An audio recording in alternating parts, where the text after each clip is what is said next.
So what do we got for the questions? Well, I want to start with Cody's one because considering what you opened with, it's very relevant. And that is, what is Dave's opinion on prehab? Specifically, most people doing prehab to supposedly prevent certain outcomes because they either are very prevalent or they're worried about them, whatever it might be. Do you think it actually does a good job for preventing injuries? Or do you think it's more of a mindset thing where people do it just to make themselves feel better? I think it's setting your, how do I want to say this? I think it's setting yourself up to get hurt. Because if I go into a training session saying I need prehab, I'm subconsciously telling myself this means I'm going to need rehab from something that I need, because I'm doing something pre, which means you see, like, okay, I'm going to pre-get hurt. Yeah. So I have to have the rehab. So I think it's better to just have a warm-up that effectively warms up everything that you need to be able to do whatever you need to do for that day. You know, the word prehab's always like this weird ass thing. The other thing that, and I've gone back and forth on this, I'm sure I've had programs written 10 years ago where it had like a prehab block and stuff like that. But the terminology was always something that kind of set me off a little bit. And then I often wondered that if you're doing prehab for, say, rotator cuff, because you have some issues with the rotator cuff, and it goes beyond just simple activation, is it really a good idea to fatigue the thing that is the issue that you have before you do a loaded thing that when you start straining is going to probably fall onto the thing that's the problem that you just now have fatigued more so? Yeah. Yeah. You know, so I think being aware of what the potential injuries, and I kind of changed my mind on that as well too, but I was always super cautious of knees, you know, when I was all through my powerlifting career, because that's what I saw people getting hurt. I'm like, this sucks. I'm seeing people ice their knees before meets, and like, I don't want to fuck my knees up because this is putting people out. And I would do things like single leg squat. I would do things that I thought best would be able to help. And I never had any issues. A strain here and there, but nothing that took me out of a single squat training session. Never had a hip issue in my entire life. Never, ever did anything prehab or support-wise for my hips. I mean, I get out of the sport, I'm like, thank God, you know, it's just my shoulder, torsion packs and stuff like that. But my lower body was unscathed. Like, I'll take that as a win. Like 5 years later, I got 2 fucking prosthetics. I'm like, what?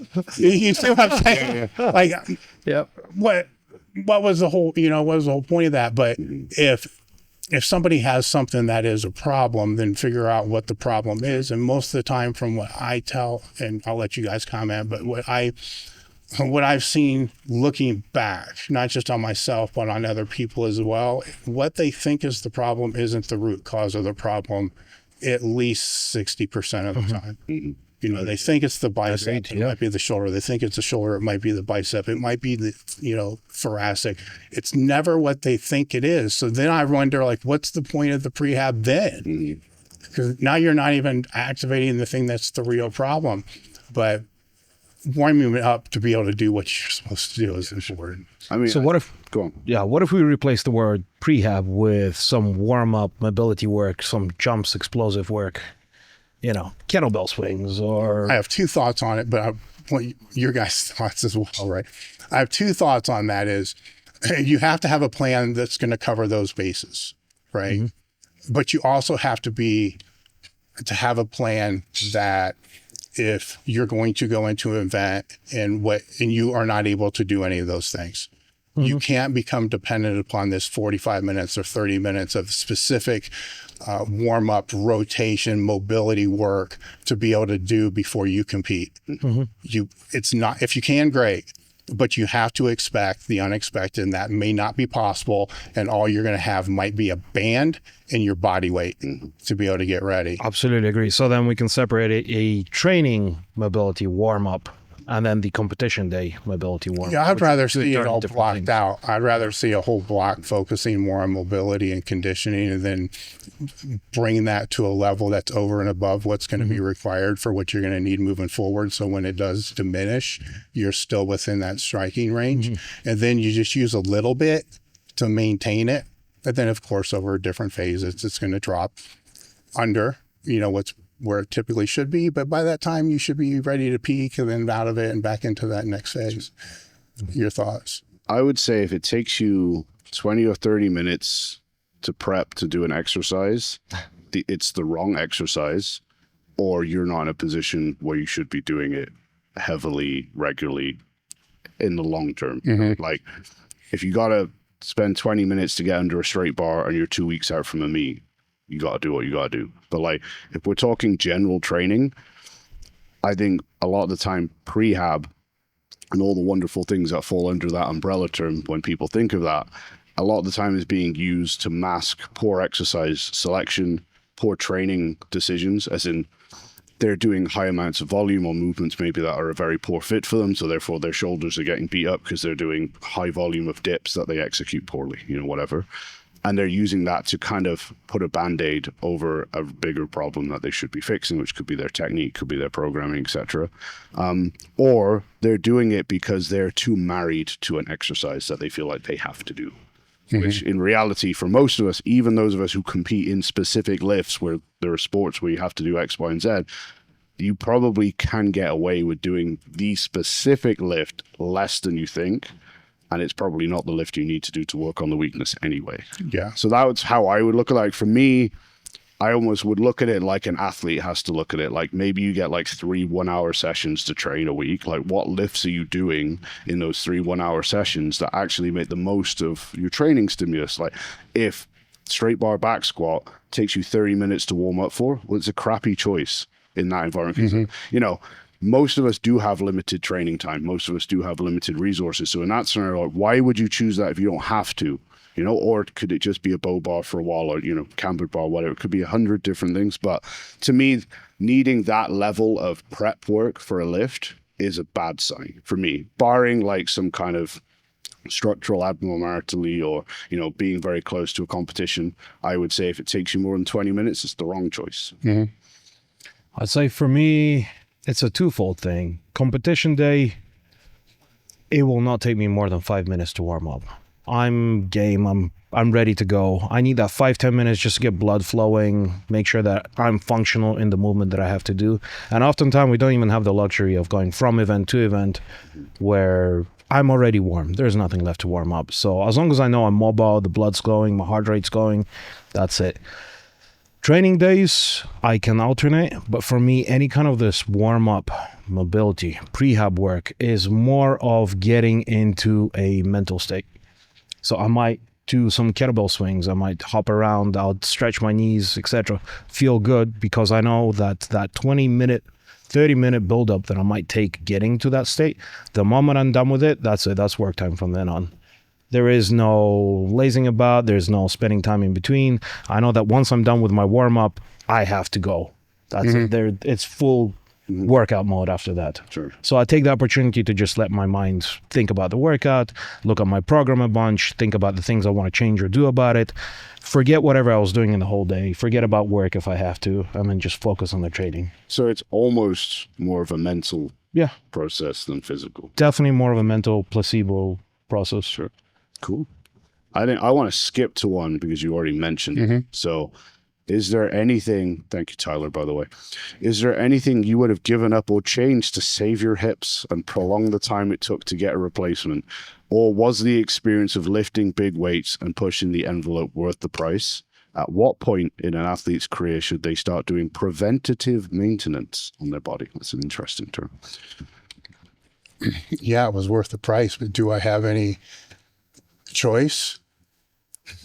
You know what I'm saying? Yeah, It's like with Ronnie Coleman saying the only thing I regret is doing 3 other reps. It's like, what choice do you have? Yeah. I can't go back and change anything. If you could go back and change anything, would I change anything hip wise? No.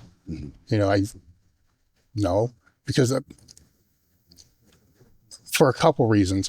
The number of people that I know that I competed with, lift with, that have been lifting for the same duration that have had hip replacements. Just the other day, for shits and giggles, I just started writing I had 32 names, of people that I know. So I don't want to sit there and say that it's going to happen no matter what. So how many more are about to get it also? Probably 10. On the cusp. I will say probably not more than once every couple months. I have at least one person reach out to me. Okay. That's so it's still a steady rate. It's a steady rate. Yeah. So from the hip part, no. The second part of the question, what was it? Was it worth it? Yeah, it was worth it, but I can't change it. So, and there would be nothing that I'd want to change. Do I know do I feel that if average life expectancy is like 78, that it took 10 years off my life? Yeah, I probably did. Am I okay with that? Yeah, I'm okay with that. The last question was, again, this kind of feeds into the previous prehab question, was at what point do you think people should start doing preventative or maintenance style work? This feeds into prehab nicely, I feel. It's such a loaded question without context, because it may be too much work. That's going to lead to problems, right? Because their conditioning and work capacity is barely holding on to what they're doing now. Yeah. Because the programming's not optimized for them. That you put in just that little bit, even though it's not a whole lot. Now you just pushed it over the edge and they're going to get hurt, or accumulate more wear and tear. I think you always need to be thinking to some degree about maintenance and longevity, like how long are you going to be able to last in the sport?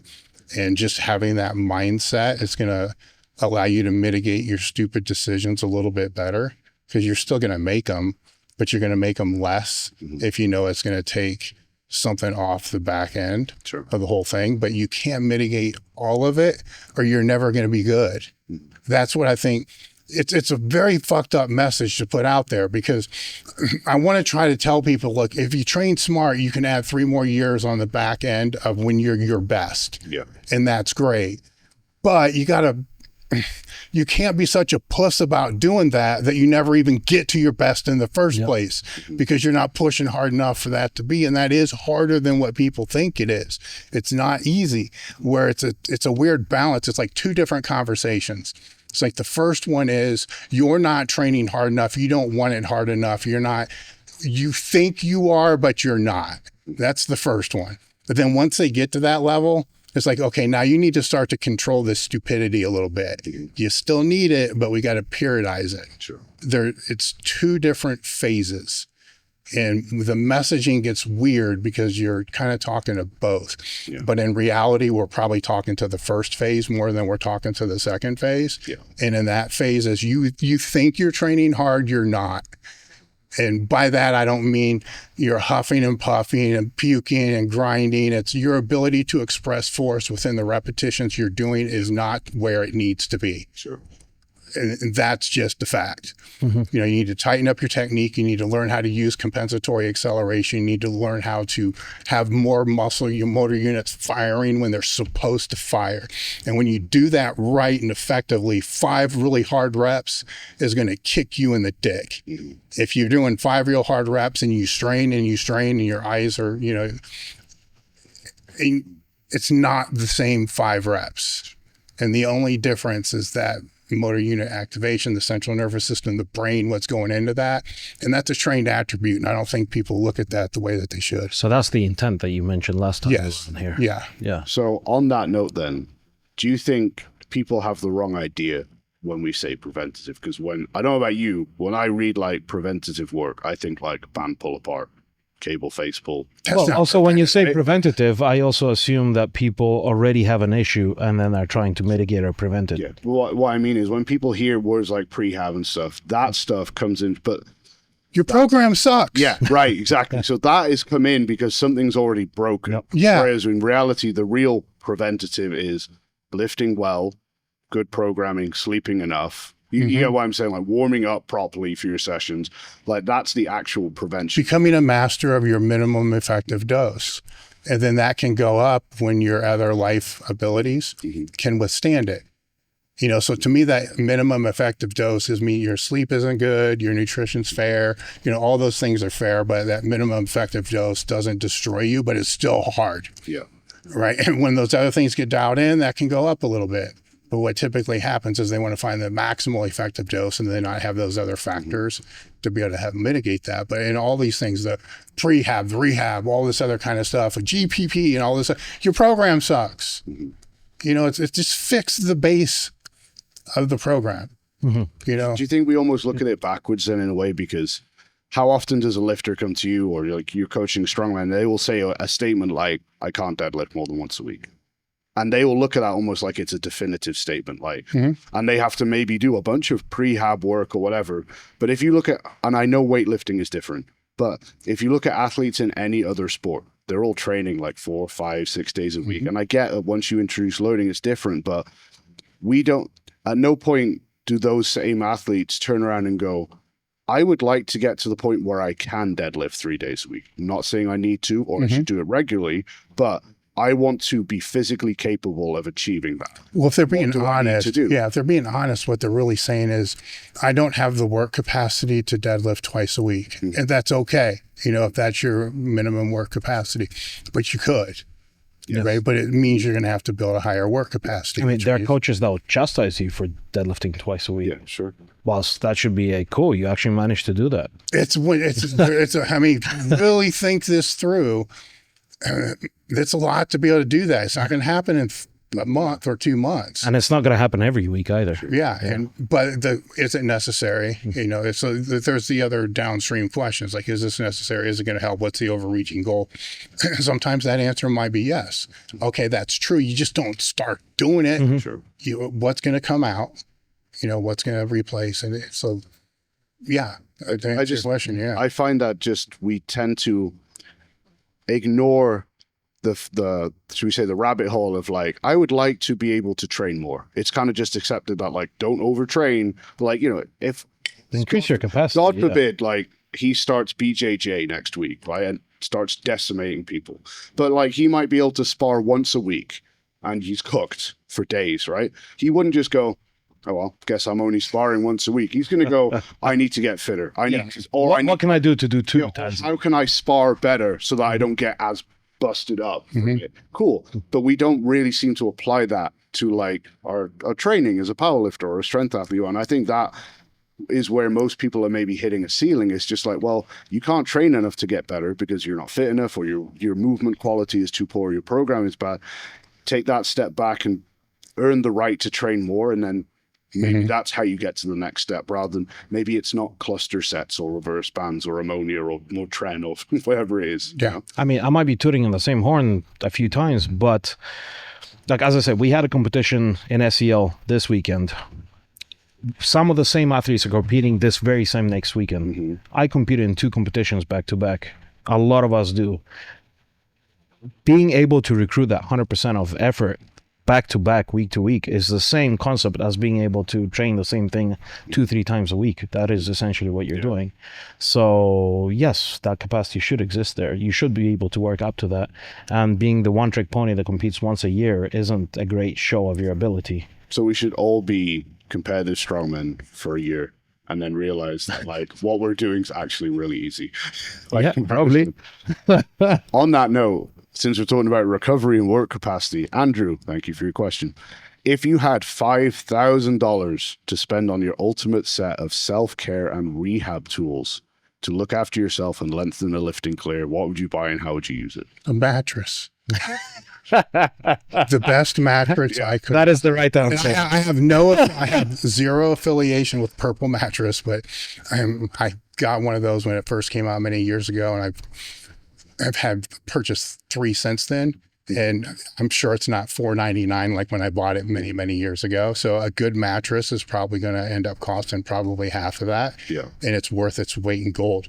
And we use whatever for a lot of the lifters that I would know. For you, what is it about Purple Mattress? What is it about that mattress style or whatever that is the difference maker? Like what is someone looking for if they're a lifter? If I'm on a hard mattress, or if I'm on a crappy mattress, it feels like I had the shit kicked out of me overnight. You know, just the joints, the way, because you're not moving, right? So all the blood's kind of just like settling in one place. Then you get up and everything hurts like a bitch. Especially as a heavier, bigger athlete. You know, and it's just that because of the cone shape, and there's other, you know, ones that are similar to this, you know, allows my body to move a little bit more freely.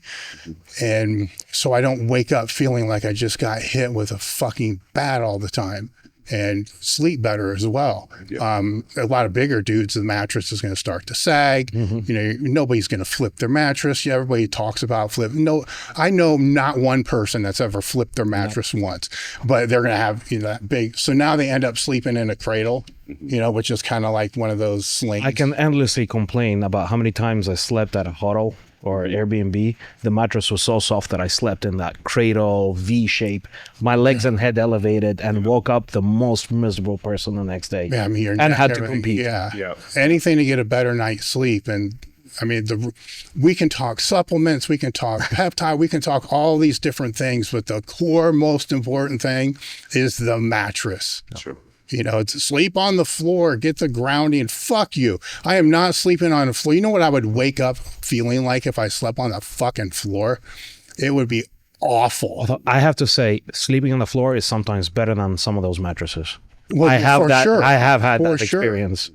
For sleeping on the couch or floor was significantly better than whatever mattress was in the home. Yeah. And what's ever left over, if you have even somewhat of a thick neck and you're a lifter, use the rest to buy a CPAP.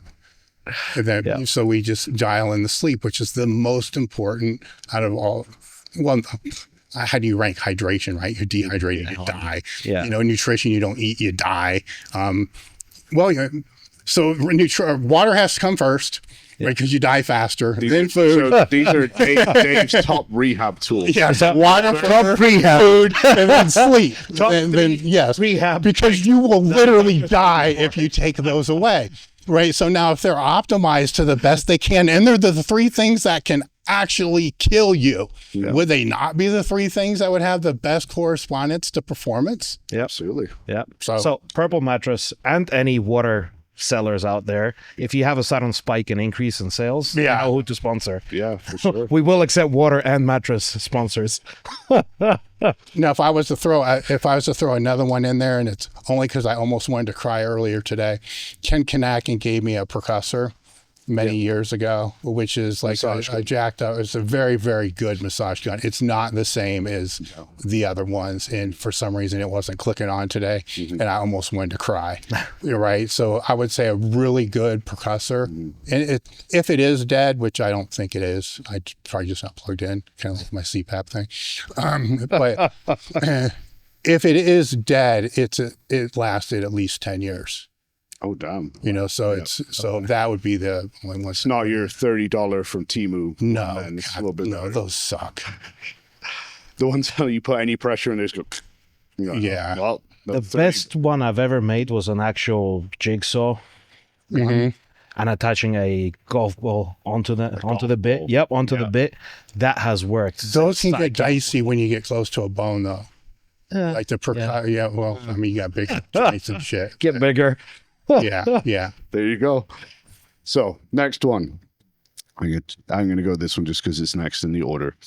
You talked about how if you had practiced in gear more often at Westside, you probably would have lifted bigger numbers. Makes sense. Do you think, however, this would have also helped you compete for longer, or do you think it would have potentially shortened your career due to lifting heavier? Shortened it. You would have shortened it.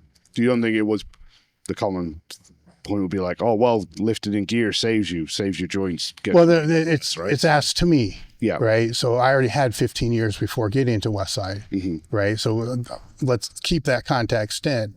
That just would have put more larger loads more frequently.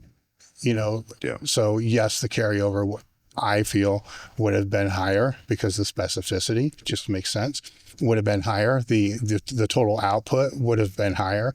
I'd trade 3 years for that, you know, without any problem. Now, given different context, you know, and not having 20 years of competing or whatever, by the time that came to where gear started to change, then, and I started later, then yes, I still think so, but it would not have been done the same way. Like the way I would have had to do it would have been more frequent bouts because there wasn't that much time left, right? And the gear was evolving fast.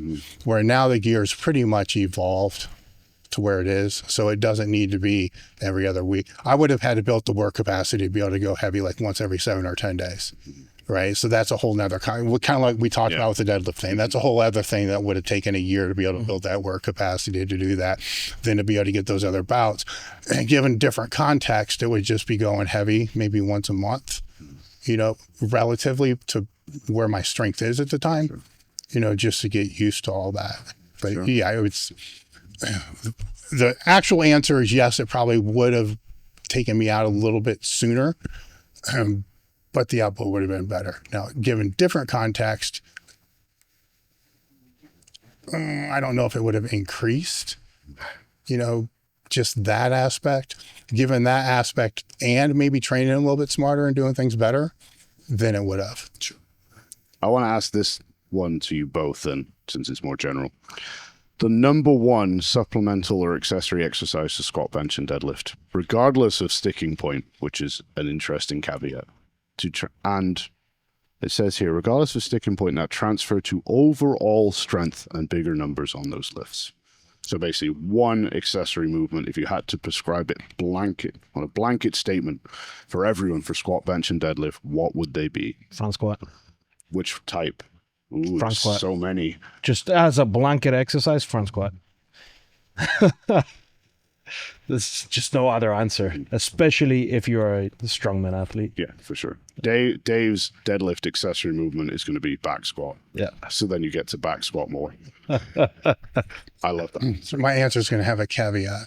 I'm going to put for the squat and deadlift, I'm going to put an RDL. I would like to go with the front squat, but I already picked it. Well, you already picked it, but that's not the biggest issue that I see. You know, we kind of already talked about. The biggest issue I see is more of that hip hinging. The caveat would be I maybe throw in like some downstream leg presses or just something for something for quad work, like probably single leg squats, so it's not heavy load. You know, so there's not as much systemic fatigue. It still doesn't fix the bracing problem. Like I'm trying to balance the bracing problem with a hip hinge problem, but this is a movement, right? And the bracing can kind of be taught with anything, and probably best taught just without the movement. The bench. Front squat. Yoke carry. Bench press, but vertical. Yeah. Standing bench press. As God in. I want to say the JM press so bad, right? But most people fuck it all up. So it becomes a tough one to be able to put in there. What I worry about is when you start to put in bench accessories and they have bad form. Then if it's a 2-board or 3-board, you're just introducing higher loads with bad form, just reinforcing that worst technique. Where at least with the JM press, if it's a modified, it's more the tricep and it's kind of eliminating the bottom end, you know, the other things in there like that. So a JM press, if it can be done effectively, then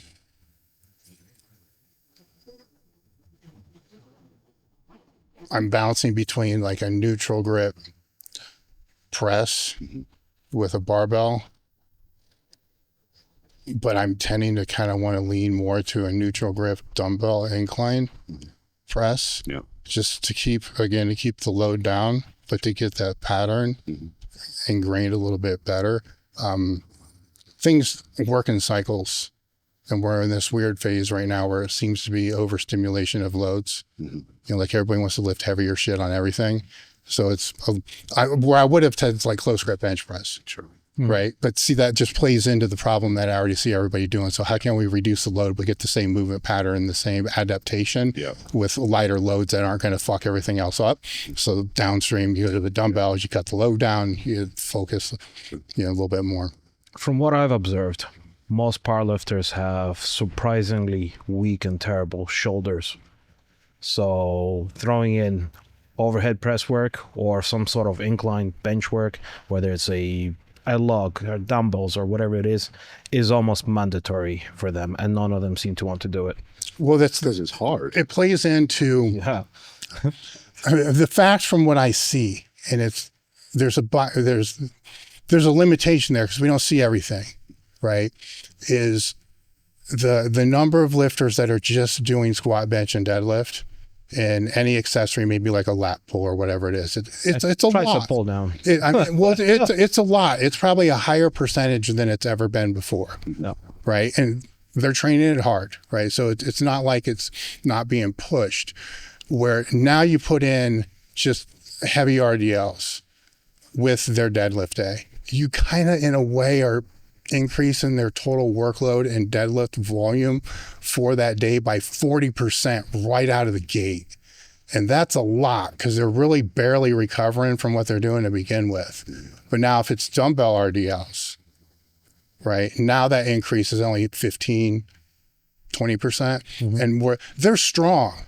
Right? They're strong. They're just not activating the shit they're supposed to activate. Yeah. So it's more movement based than it is load based. So in today's world, I'm more worried about that load based solution where 10 years ago, I would have been completely opposite. Sure. But now it's this because they can recover from it and then they can slowly get better at it. And then move to the actual close grip incline barbell press, which is probably the movement I really want to say. Yeah. Because it hits like a steep incline.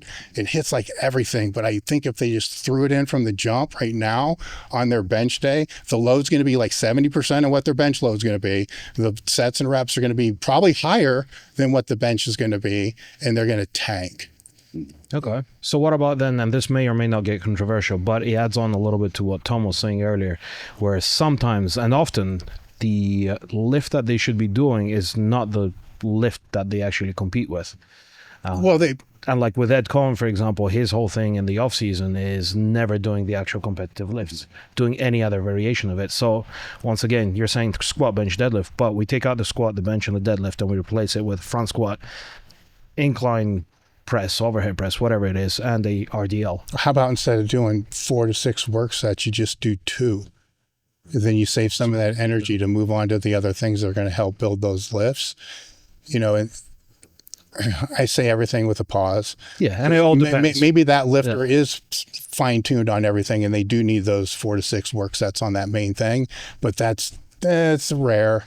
It's rare for most, you know, but that's what we see is that work volume in that main lift. It's too much. It's not just working up to like one set.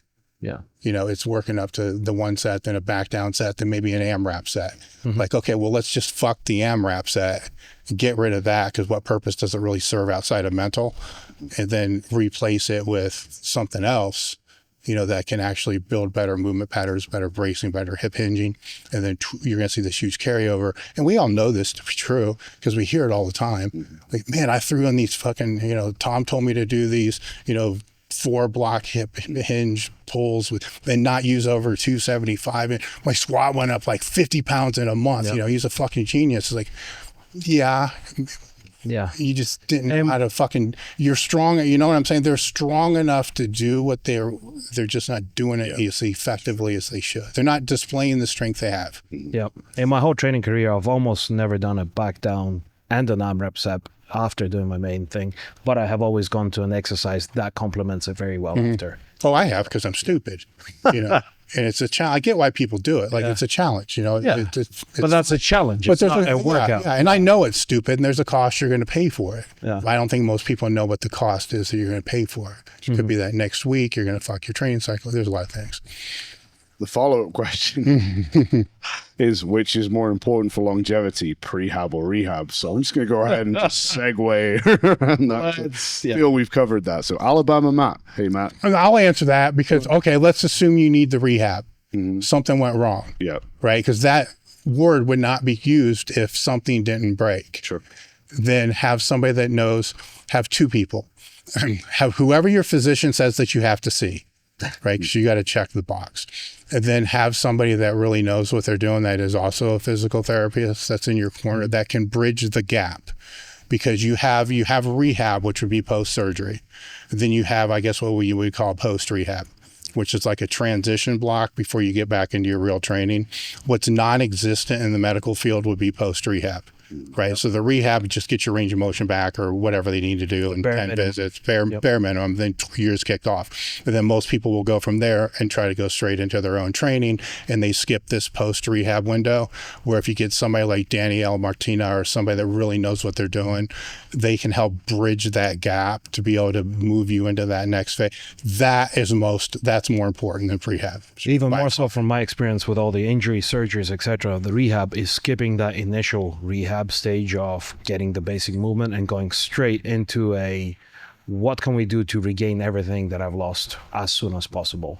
So skip the bare minimum, skip the 3 months in a cast. Granted, this is not medical advice, but this is all experience that right after surgery, I started trying to regain movement as much as is physically possible within a safe, pain-free. Yeah, and that's where you need that person to be. That is 100% mandatory for a good recovery.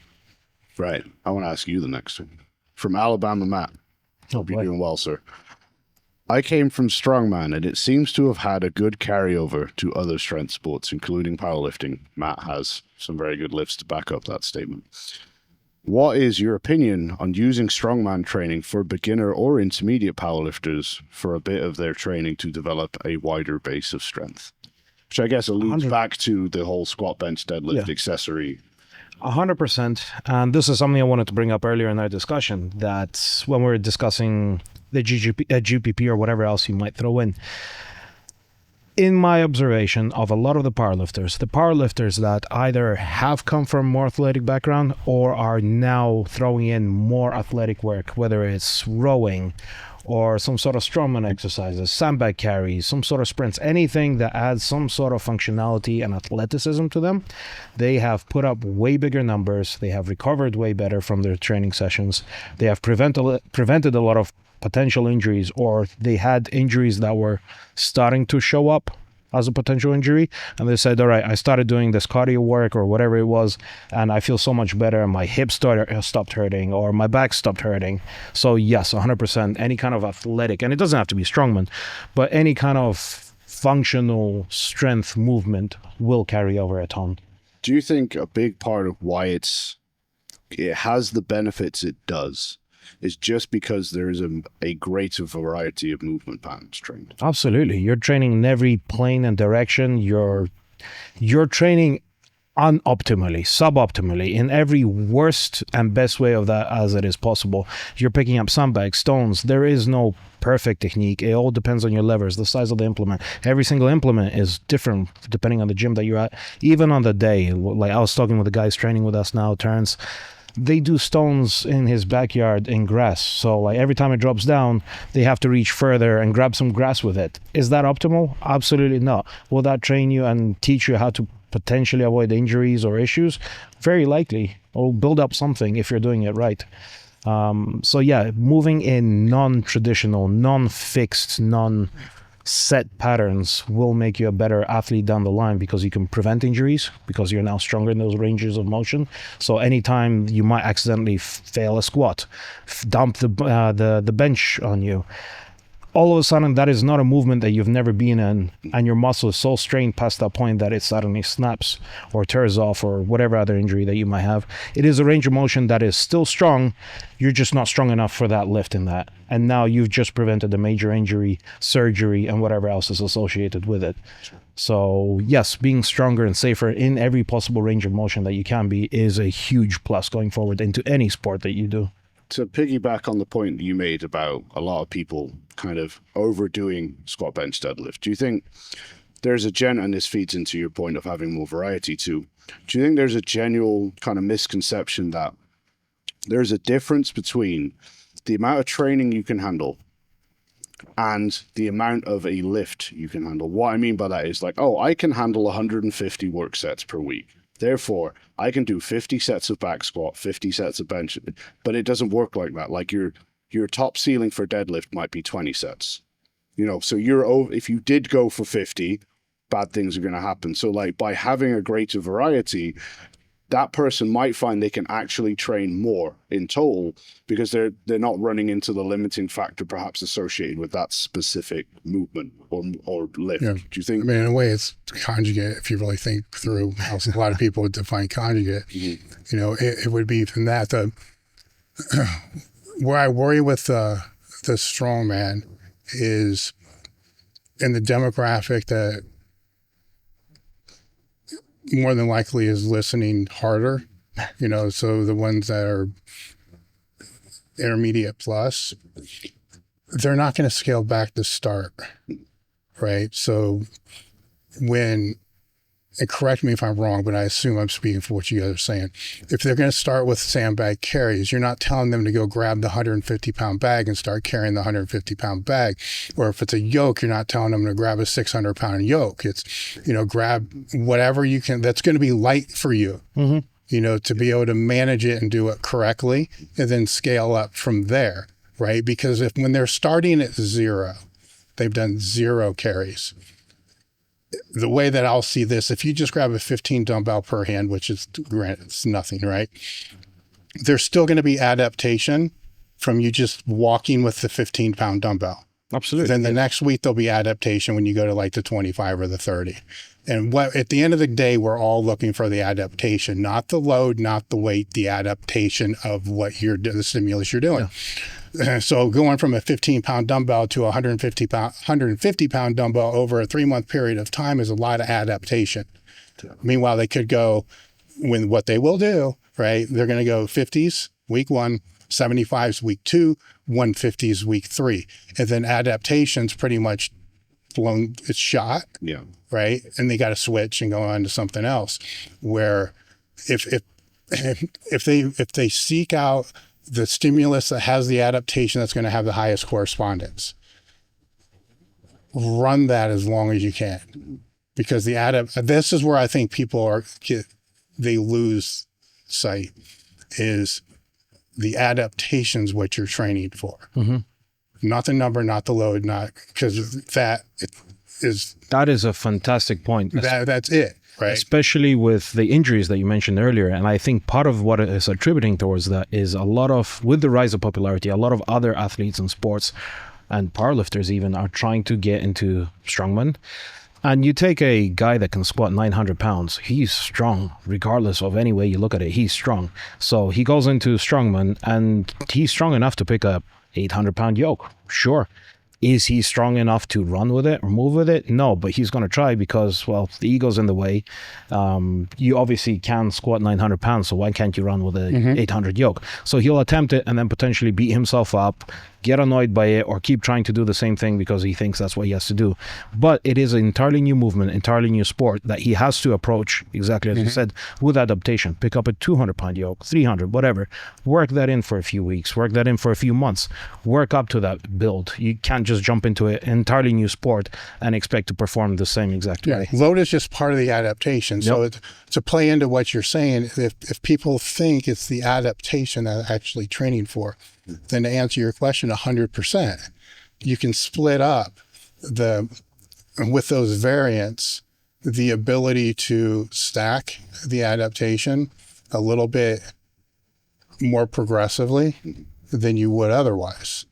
Because in a way you're adding the higher degree of workload, but you're able to recover from it because the stimulus has changed to be able to allow for that. I mean, I'd say to piggyback on your point, I think everyone should do. I mean, really, strongman is primarily, most of them are already deadlifting, but they're not overhead pressing and they're not doing carries. That's the main thing they're going to get out of them. They should be overhead pressing, like use it or lose it type thing. For the loaded carries, the problem I find with the carry over there when people include them, and they are fantastic, is they treat them like a competitive strongman treats them, which if they're a gen pop, just want to be stronger, is different. So like if you want to move a max yoke as fast as possible over 20 or 10 meters, that's not going to be how you would train someone, I presume, to carry a yoke for maximal, should we say, postural strength or breathing. You know, absolutely. So when you're carrying a whatever pound yoke for time, correct me if I'm wrong, but you're almost essentially like falling forward and catching yourself repeatedly. You're trying to slide it and move forward with it and catch it as it's falling as fast as possible. So people will look at that and the sandbag carries and like how those are performed by people like yourself doing it at a very high level and be like, cool, that's how I do a carry. Whereas like if we're looking for shoulder health, shoulder stability, and or a sandbag carry for upper back strength, that isn't how they have to do them. And then that also leads to the overloading of them and so on and so forth. So I think a big part for the loaded carries especially is that everyone should probably be doing them, but they should be looking at them through the lens of like, a loaded carry is about how do you maintain your posture or your brace, whatever you want to call it, against a load that's being held on your back or in front of you or in your hand or whatever, as opposed to like, oh, I can carry these dumbbells the length of the gym now. Cool. Like how many suitcase carries have we seen where the person is like 2 degrees away from falling over? Like that's not a suitcase carry anymore. Yeah, no, a prime example of that, especially with the carry. If I take a sandbag, my goal in a competition is to move the sandbag over from here to there as fast as possible, regardless of the weight. I'm going to pick it up whichever way I can pick it up, and I'm going to get it there as fast as I can and drop it, fall with it, whatever. For a person gen pop training, it is the time under load that you care about to get stronger. Don't run with it. Walk with it. A fast-paced walk, whatever it is. But there's no reason for you to be running with it unless you plan to compete in that. So yeah, spend the time, walk with it, spend a longer time trying to move this sandbag. All right, just got the cue. We're done. We're out. We're done. So awesome. Thank you guys for listening. Head over to elitefts.com, discount code Table Talk. And thank you, Tom. Thank you, Ilya. Thank you. You guys. These are great. Awesome.